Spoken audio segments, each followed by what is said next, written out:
पाकिस्तान ने 3 जंगें लड़ी। जंग किसी मसले का हल नहीं है। पाकिस्तान एटमी मुल्क है, मगर ये अपने दिफा के लिए है।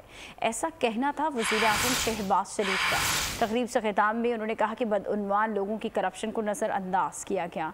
नैब भी लोगों को सियासी इंतकाम का निशाना बनाता रहा। रेकोडेक मंसूबा मुल्क की तारीख में अहमियत का हामिल है।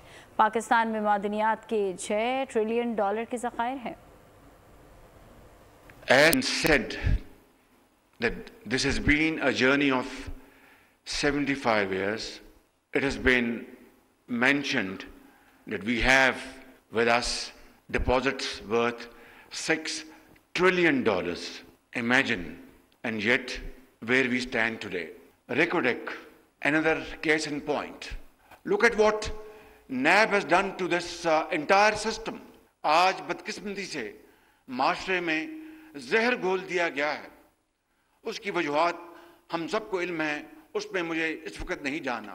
क्या इस तकसीम और इस हाल में हम इस पर अमल पैरा होंगे और इससे नताइज हासिल करेंगे? अगर आपको ये वीडियो पसंद आई है तो हमारे चैनल को सब्सक्राइब कीजिए और बेल आइकन के बटन को क्लिक कीजिए। डिजिटल लोन स्कैम, आवाम को कर्जों के जाल में फंसाकर लूटने वाले भेड़िए बेनकाब। बोल की काविशें बारावर साबित हो गईं। ऑनलाइन कर्ज माफिया के गिर्द घेरा तंग हो गया है।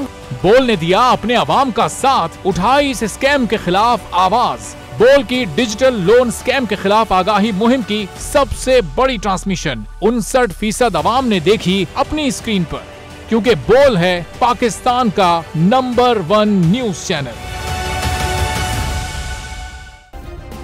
सब्सक्राइब करें और बेल दबाएं ताकि कोई खबर रह न जाए।